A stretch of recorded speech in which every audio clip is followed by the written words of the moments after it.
पुरणाची चाळणी आहे, यातच आपण वाटून घेणार आहोत पुरण तयार करून। हे बघा, पाणी असं छान आमटीसाठी राहिलेलं आहे, त्यात थोडा डाळीचा पण अर्क उतरलेला असतो, त्यामुळे आमटीला चव छान येते। पाणी बाजूला ठेवून देऊया आणि आपण पुरण तयार करून घ्यायचं आहे। डाळ आपली छान शिजलेली आहे, तर घोटून अशी घोटून घ्यायची आहे मॅशरच्या साहाय्याने किंवा चमच्याने सुद्धा घोटली तरी चालेल। छान अशी डाळ आपली शिजलेली आहे आणि नंतर आपण गूळ पण बारीक करून घेतलेला आहे। 3 वाटी गूळ घेतलेला आहे, 4 वाटी आपण डाळ घेतलेली आहे, त्यासाठी गूळ घेतलेला आहे 4 वाटी। डाळ आपली घोटून काळ झालेली आहे, ती काढून घ्यायची आहे आणि आपण ती त्यात गूळ घालून वाटून घ्यायची आहे।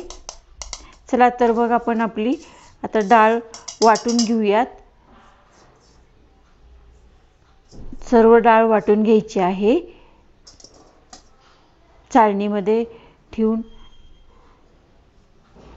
सर्वात अगोदर आपण घोटून घेतलेली आहे चांगली।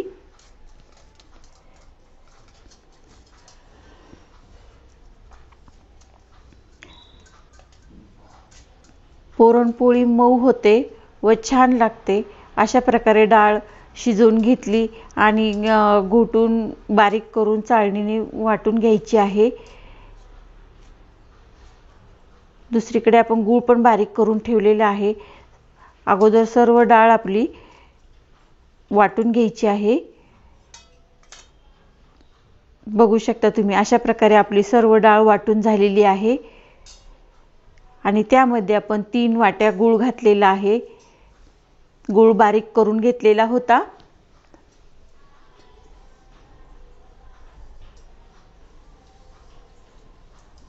आणि गूळ घालायचा आहे। गूळ घालून पण मग पुन्हा मिक्स करून घ्यायचं छान।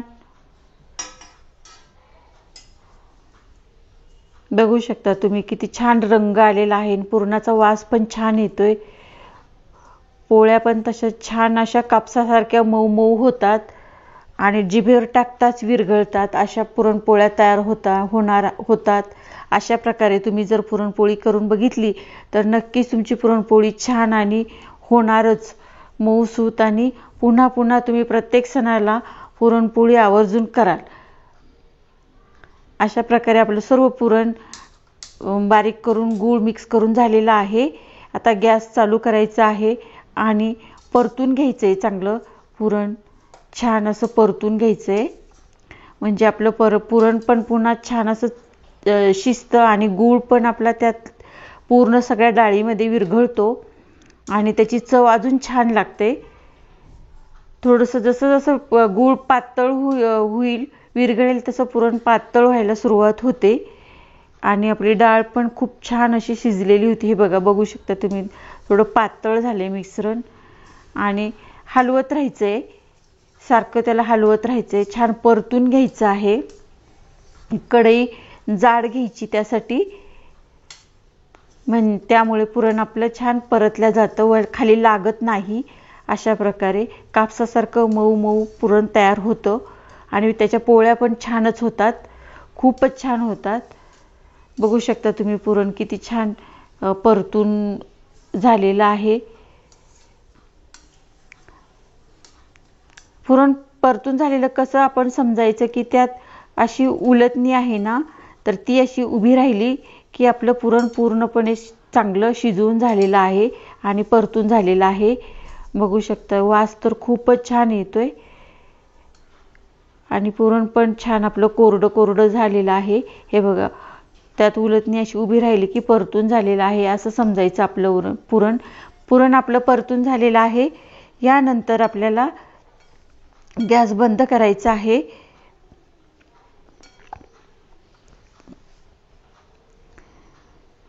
रेसिपी आवडली असेल तर माझ्या चॅनलला लाईक, शेअर, सबस्क्राईब जरूर करा। पुरण बघू शकता तुम्ही किती छान असं आपलं मऊ लुसलुशीत कापसासारखं झालेलं आहे। पुरण बाजूला ठेवायचं आहे आणि कांदा परतून घ्यायचा आहे। आमटीसाठी आपण 3 मध्यम साईजचे कांदे घेतलेले आहे। कांदा परतून घ्यायचा आहे, गुलाबी रंगावरती छान असा फ्राय करून घ्यायचा आहे कांदा। आणि खोबरं पण भाजून घ्यायचं, छान असं खोबरं भाजून घ्यायचं। हे बघा कांदा असा छान फ्राय करून घेतलेला आहे।